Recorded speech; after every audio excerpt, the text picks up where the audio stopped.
I am Jay Oatway, founder of HK Social, author of the book Mastering Story, Community, and Influence. And this is Social Currents, episode number 4, where we're talking about Hurricane Sandy versus social media. And I have got with me today a few of my lovely Hong Kong socialistas.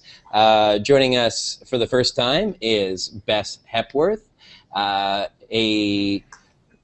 she's one of my co-board members on Social Media Week, and she's also the organizer of the upcoming TEDx Happy Valley, amongst doing all sorts of other cool performance coaching and things like that. But she's a big part of the HK Social Crowd, co-founder along with me.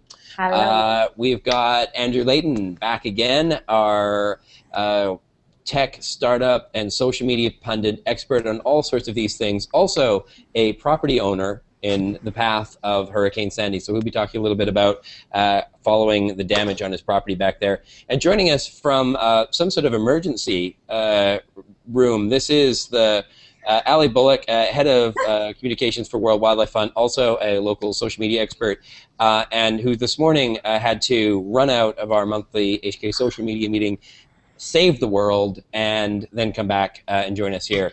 Is the world okay, Ali? Is it still spinning? The world is still spinning. The pandas are still breathing. Thank God. We were worried one of them might have escaped. Zombie pandas. Zombie pandas, yeah. Little bit of an emergency for Friday, but we're all good now. Social media crisis to be hopefully postponed for this week. So yeah, we've decided this week to talk about one of the big social media stories of the week, which was the hurricane. No matter where you lived in the world, I'm sure you were able to see and watch and hear all the intimate details sort of that. So I'd like to start with Andrew, since you actually had a horse in this race, so to speak. You had a house in the path of the destruction.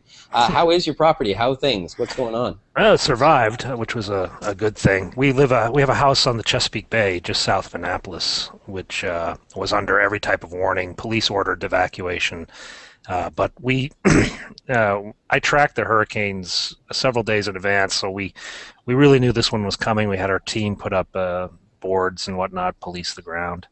And everything came out fine. In fact, our neighbor said, this was a 6 out of a 10 for our area.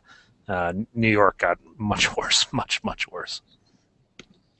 So, and so yeah. So how are you following it then? Like, was it this was Twitter or Facebook or? This was the interesting thing.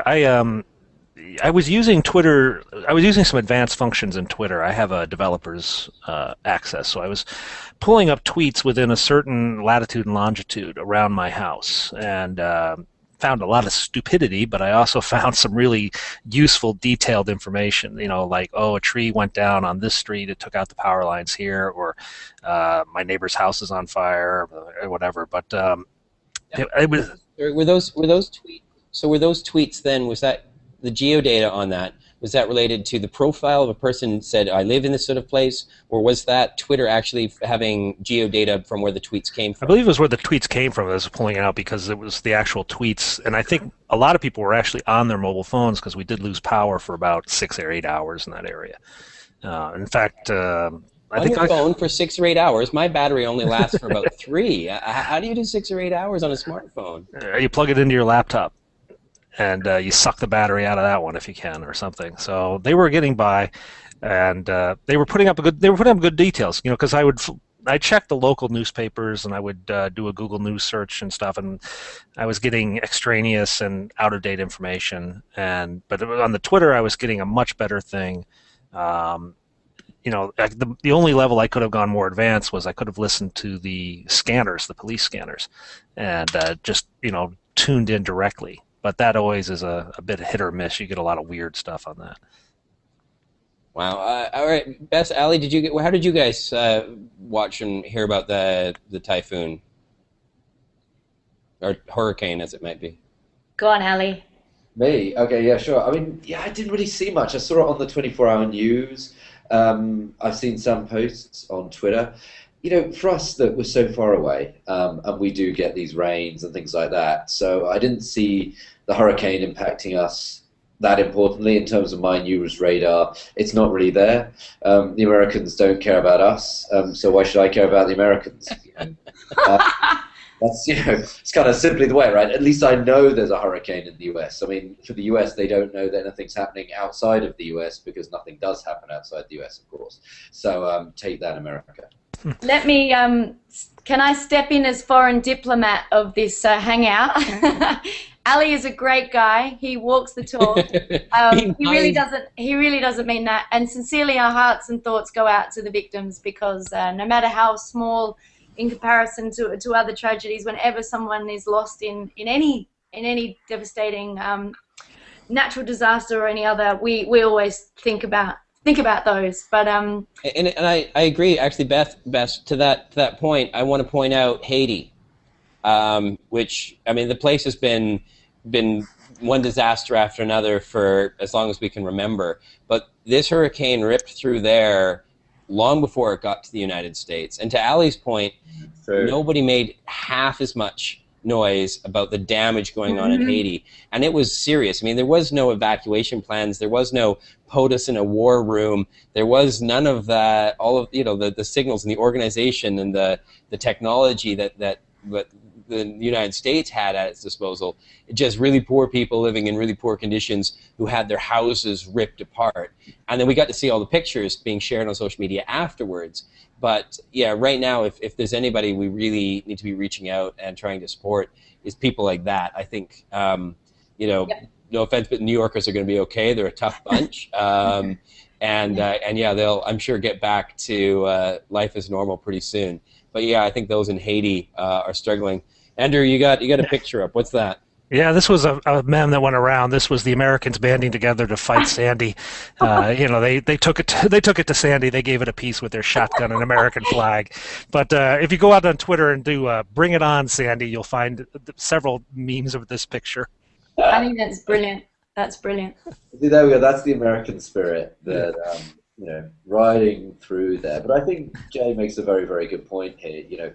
This hurricane did come through Haiti. Of course, I'm very sorry for people who lose their house in the US, but we do have to think, there have been earthquakes in Sichuan, where 25,000 people were killed, and that didn't even make CNN, news in the US. So, it's a terrible tragedy. These events happen, but this is a hurricane, and it's a terrible, terrible event. But these happen all around the world. Yeah. All I'm making the point is this a little bit, there's more news on Hurricane Sandy, perhaps, because it's in the US, than, to Jay's point, than it ever was going through Haiti, or when it comes through Hong Kong, China, maybe. And that seems to be a bit more, there's a lot more noise on social media than I expected. Well, that's actually, there was a CCTV covered the Sandy in intensity. I mean, they were live. By CCTV, Andrew, you mean the Chinese, not the closed caption TVs in a building. But Chinese Central Television Agency. Yeah, the Chinese national television was covering Sandy immensely, and then a Weibo, the China Twitter, a Weibo post went up yesterday saying, "Don't criticize CCTV for covering it so heavily because all the leadership's sons and daughters are studying in the U.S. and they want to know."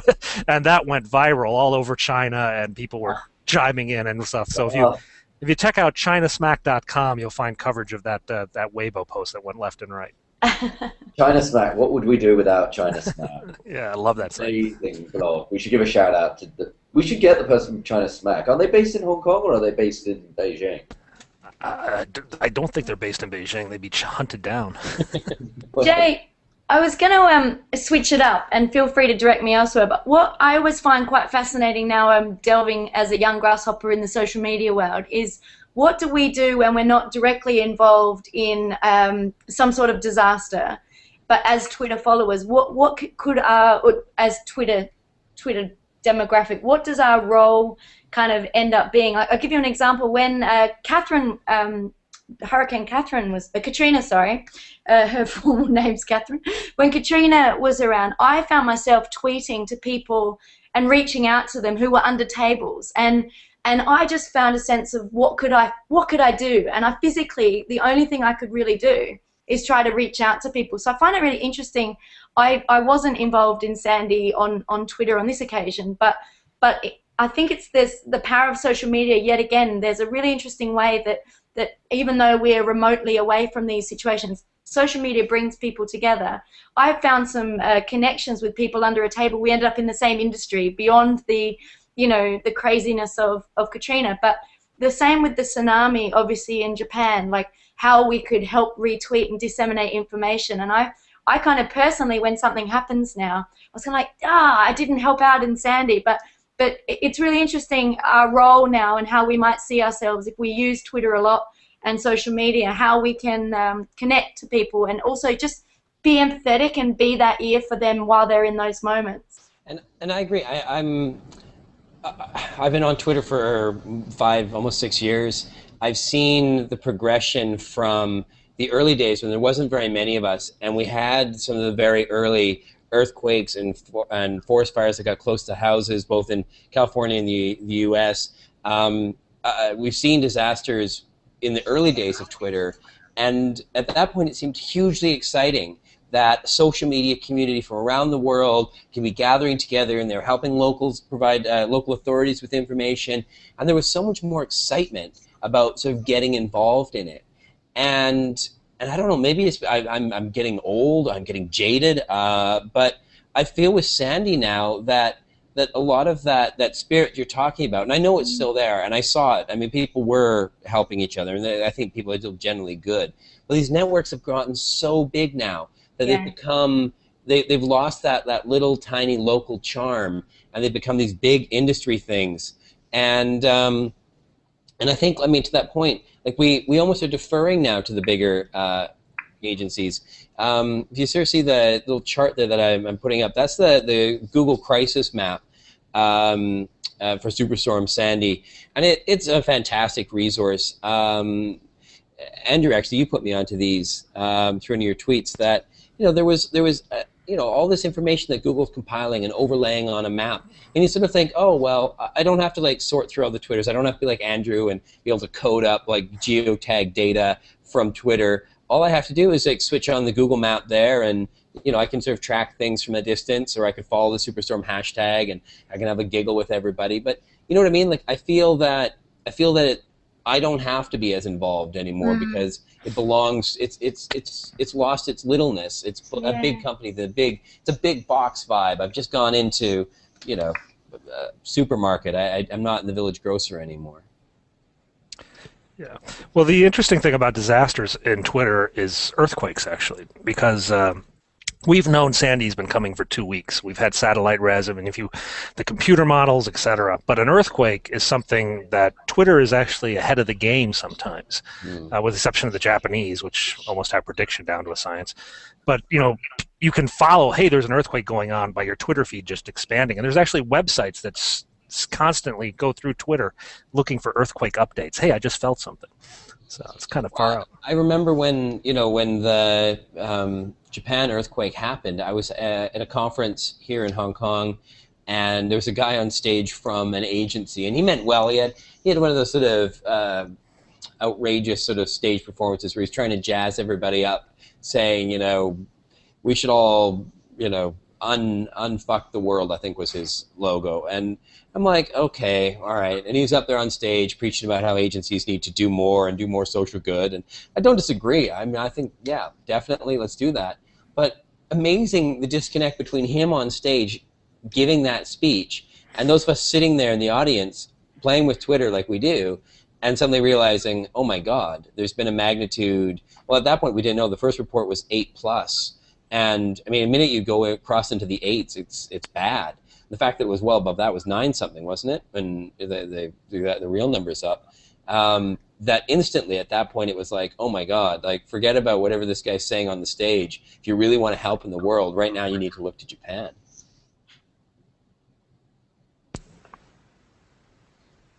What's anybody have any favorite bits of social currency that they saw floating around well, yeah, Sandy? Of course, one of the things is those not affected had some free time and had Photoshop. So Yeah, do you have the Photoshop one then?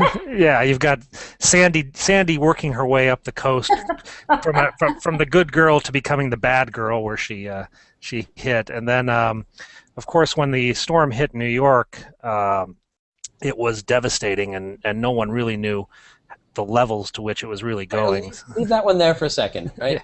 When before they added the Godzilla, Jaws, Stay Puft Marshmallow Man, War of the Worlds, and whatnot into it, for me, that the stormy picture behind the Statue of Liberty, I bought it for the first few seconds until I saw the comment under it saying fake.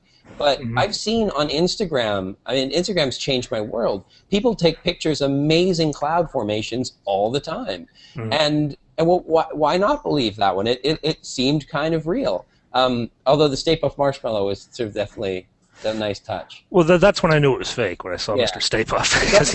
The Godzilla I would have bought for a while. I don't know who the blue guy is behind the Empire State Building. Some Japanese model, but then the whole meme started up. This one Ali might like. This one is the best dog raincoats on Instagram. Some guy made out a Tumblr site for that. And one that's going viral, literally the last 24 hours, is a fashion model decided to do a little shoot on top of the damage. And people are like, what are you on? So you'll be seeing, and they've been Facebooking, they've been cropping her picture out and putting it in disaster scenes all over the place. So you can see her on top of Godzilla, you can see her on top of all sorts of stuff. So this one's been breaking in the last day or two. So and there's one I wanted to point out. Instacane is a Instagram collection of people basically using a hashtag on Instagram to put pictures together. But this isn't new. I actually talked about this one. Was it Isabel? Was that the last one? The last big one? Irene last year. Thank you, Irene. So yeah, when Irene came out, they set up a couple of guys. I think they were like CNN guys or something. In their spare time, put Instacane together.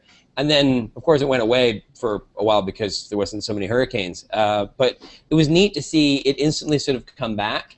And for a lot of people, there's been an enormous amount of change in the social media world since Irene. We now, so many more people just think of it as every day. So Instacane was discovered by a whole batch of new people. For the very first time. But all the better, though, because there's even more pictures than ever. But also in that, there's more noise than ever, don't you think? Like, and this may be to your point, Bess, as well, do you think it's changed? Is there a lot more noise now than there was, like drowning out the both the cries for help and the messages of love and support? I think one thing that's brilliant about this is, and it's like in terms of, that photo that you just put up, Andrew, earlier of, the guy with the gun and the flag, it represents resilience to me. And obviously the US has had some lessons in that in recent years, obviously. But I think that these kind of parodies and, the Marshmallow Man or Sandy, I think they're absolutely brilliant. And I think with everything going on in people's worlds, there's something I saw recently about everyone has a finite pool of worry, and there's so much that goes on in this world. We literally have to do what Homer Simpson does and push stuff out of our brain to fit more in. And there's so much crisis and all the rest of it. I think this kind of, I call it playing attention, these kind of stunts and these clever ways to do things, people may not even realize the impact they're having. They're just messing around with their friends. I think they're absolutely crucial to keeping communities and the spirit alive and motivated and engaged when they really are going through a difficult time. And I think the world cries out for stuff like that. So I'm not geeky enough to know how to do it, but I need to figure it out because I think it's brilliant. Yeah, I've got a few other pictures of our model friend here. She, God forbid, she's a cannibal in the Chilean airplane disaster, and then of course she was right there next to Tank Man in Tiananmen. So, but yeah, it is just sort of a spirit keeps going on. The American one just hit me when I saw it. It was just because it said so much without saying anything, and it's actually humorous. And I should note, this came up from some Americans. They were even making fun of themselves. So nice to see. Hey, Ali. What do you think What a about this question. sort of thing? This didn't happen before in the sort of early disasters. Man faces fallout for spreading false Sandy reports during Twitter. He put things like breaking, confirmed flooding on New York Stock Exchange. The trading floor is flooded under more than 3 feet of water. What's with this? Why are people doing this? Like in the beginning, Twitter was a place of good, that people showed up and there was love and community, and now people are being increasingly stupid. Why? Let me take this one. This is not the first time this has happened, though. We've had people phoning in fake bomb alerts at airports in the UK so that they can make sure their flight doesn't take off on time. You're right. Twitter kind of people ruin great things, right? That's what always happens. I'm afraid to say this particular hurricane is no different, right? Some people are genuinely trying to use it for the genuine tragedies that exist, and then a load of other people want to come in and spoil it. That's the internet. That's what people sadly do. I don't want to belittle, the people who have lost their houses in this tragedy, but we will get through it. New York's a tough city. It'll make it through. There'll be a bit of flooding here and there, but this is not the first hurricane that's been through Hong Kong. But of course, people they'll take the piss basically, and they'll try and ruin the good work that people are trying to do. That's just human nature. I don't think that's an American thing or a British thing, but it's just people tend to be a bit stupid. Yeah, that was one of the depressing things. Was just you're like, why? Why are you doing this? Why are you just being a dumbass? And I don't know how much of it is intentional. I'm sure there's some guys out there that are just being trolls, and how much is just worrying and putting up something. Oh my God, I'm sure this just happened. It had to have happened. But it does. But the internet, it does explode the potential of panic mongering. Now, where I live in Southern Maryland, our house, they actually set up a rumor control hotline. The local authorities, and if you hear something like zombie pandas are running through the streets, you call this hotline and we'll let you know it's not true. Actually, Ali, we did actually have a rabid ostrich in our back in this part of the U.S. about a year ago. An ostrich escaped, and they chased it for like 2 days through the county. And ostriches get rabies. I don't know if it was rabid, but it was crazed. It was running around through this it's an old farming area. It used to be tobacco, but now it's all DC commuters. And this thing went running around. It might have been schizophrenic or something. It may not have actually had. No, I don't know what it was, but it finally met one of the old locals, a good old boy, probably the guy who was carrying the flag and fighting Sandy, because the ostrich is no more. Yeah.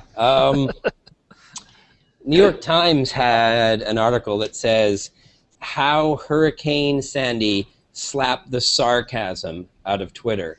Yeah. And my reaction was, what? Twitter's full of sarcasm? Yes. Twitter needs a slap? And then I realized, yes, it is, actually. I preach how Twitter isn't my echo chamber. I listen to so many people, such a group. But still, to be honest, I still only, despite my best efforts to listen to lots of people, I listen to a very professional, tech-savvy, social media-savvy sort of group of people who treat Twitter with a fair amount of respect and decency, and good people. And I've done a good job of filtering out the noise and the crap, and I realize there must be huge amounts of it out there that I'm paying no attention to at all. I know from some of the hashtags that trend that it's full of crap. But yeah, do you guys think that? Do you think Twitter's become a place of sarcasm that needs a slap once in a while? Has our favorite social networking site gone to the dogs, to the ostriches? Actually, I just discovered it was an emu. An emu, right? No, yeah, the snark level, but at one regard, 140 characters actually keep some of the snark down. It does, right? Comments are way worse on Facebook. Bess, you hang out with a pretty lovely crowd, right? I mean, you do all these beckoning of lovely gatherings and things like that. Real positive sort of group of sort of people.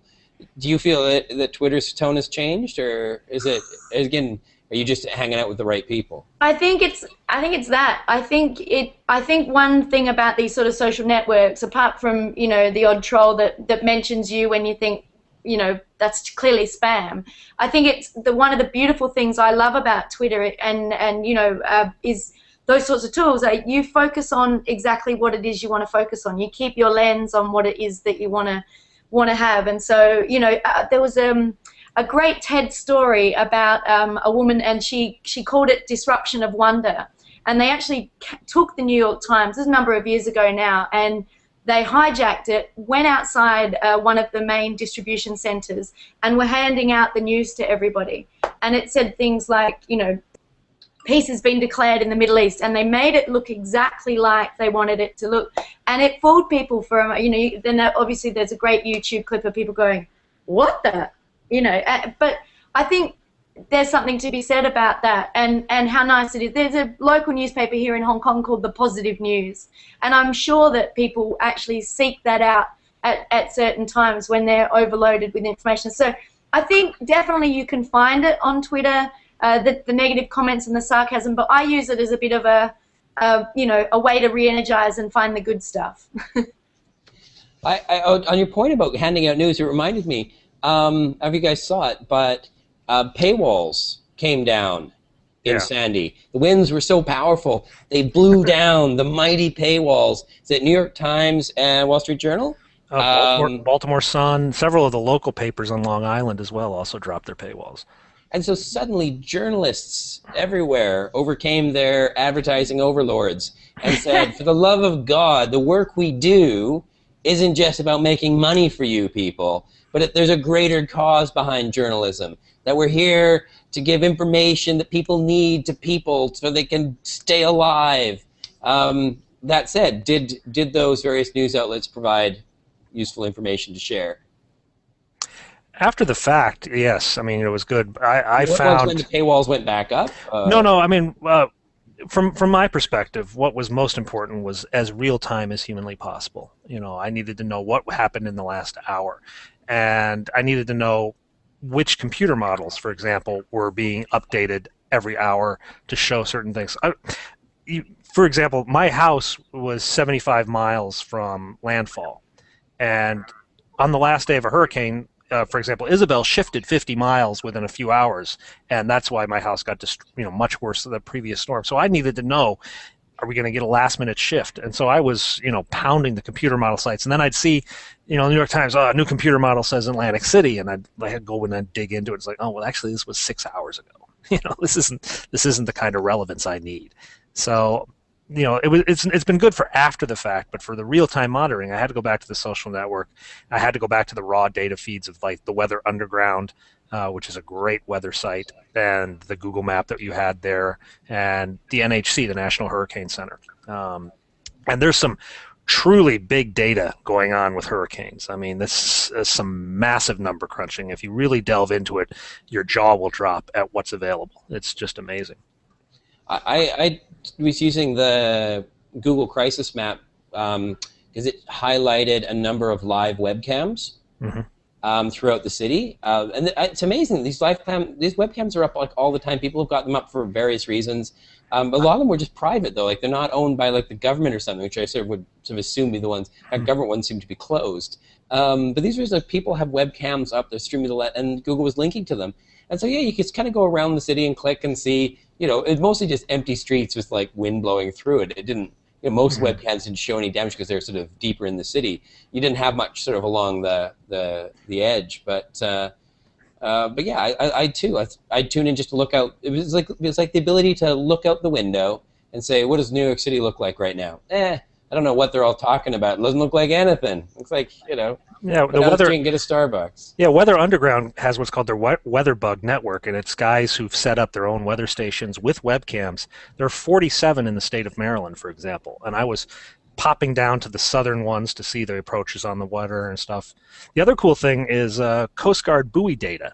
The actual buoys that are sitting in the Chesapeake Bay, for example, report every second live data streams. So I could tell you the wind speed as it was approaching the mouth of the bay, or if it's approaching Long Island, and you could sort of say, okay, well, it's still this speed in the city, but it's out in the water, it's this. It's an amazing amount of data out there, just amazing. Are weather geeks the biggest geeks? Yeah, they're up there. They definitely are. And 'Cause Weather Geeks on Twitter. Woo! Watch them go. yeah, I follow quite a few weather scientist type guys, and they're just, but they're always arguing about acronyms that are just, oh, the GFS is full of snot. We got to go to the GFDL, which these are two different computer models. And the 0800 Zulu time run is, smoking something. It's just hilarious. All right, well, that's about what we've got time for today. Any sort of parting thoughts for the week, Ali? Parting thoughts of the week. It's getting cold in Hong Kong, so I suspect people are going to be looking at the observatory website to see how the weather's going to treat us. Yeah, we don't get. I mean, what the worst that's going to happen now is that the temperature will drop below 20 degrees Celsius, and all the fashionistas will put on their new hats and long coats. Where I come from, Canada, at that temperature, we were still going to the beach. So, yeah. I don't think Hong Kong's up for much dangerous weather in the future. But I don't think so, but I felt the cold this morning. I did feel cold this morning. How many years have you been here now? You're acclimatizing, obviously. Too long. I've definitely acclimatized. I've never moved to Canada based on your experience. I can't go back. I'm not strong enough.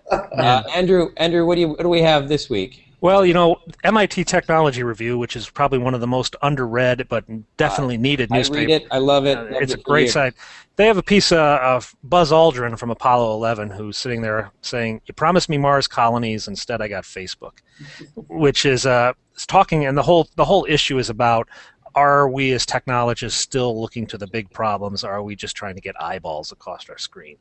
And it's actually, I put this up on my Google Plus feed, and it was my most shared thing of the week. And I was just like, wow.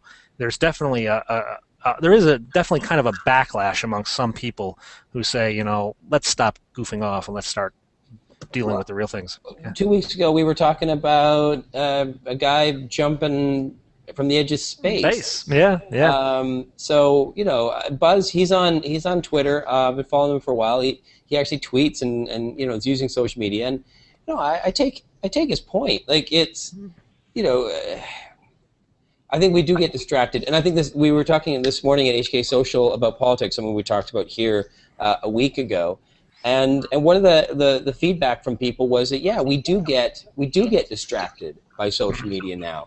It can be a tremendous amount of navel gazing, and you're right. But at the same time, to Bess's point, it can also be a bunch of people coming together to do remarkable things, and that's always what's changed the world, is small groups of amazing people coming together to solve problems. Just escaping from the planet currently isn't a problem. It's not something. It's something we should think of. With the weather getting as bad as it is, we might need another safe haven. But yeah, it's not one of those things that feels pressing. Whereas somebody unfriending you on Facebook, well, it's got an emotional impact. So, Bess, any parting thoughts? Any ideas? Anything you want to share? You know me, the relentless optimist. Without sounding naive, until we have another plan, I guess Twitter is probably the #1 tool of choice for me to rally the tweets and to do good and to seek that out. But there's lots of people that are not invited to the party, so to speak, and I guess we've got to filter that out and just keep the faith that whether it's the Twitter community or they move to something else, watch this space, I imagine, Jay Otway, but there's always going to be those people, and we just need to do whatever we can in this world to stay connected to them if that's useful for the greater good. Well put, well put. All right, well, that wraps up another episode of Social Currents. I'd like to give a big thank to our special guests, Bess Hepworth, who you'll see more of, TEDx Happy Valley coming up next spring. Should be making a lot of noise about that. You can find her on Twitter at BonzaPie. Andrew Layden, who will be clearing debris from his yard near the Chesapeake Bay, doing it remotely with robotic drones. I wish. And of course, you can always find Andrew on Twitter at Penguin6. And Ali Bullock, who is keeping the zombie apocalypse, the panda zombie apocalypse at bay for his good work over at World Wildlife Fund. Thank you, Ali Bullock, for joining us. You can find him on Twitter at Ali Bullock. And of course, I am JOA at JAYOATWAY. And this is Social Currents. Thank you very much. We'll see you again next Friday at 1 p.m. Have a great weekend. Stay social. Bye, guys. Bye. Bye.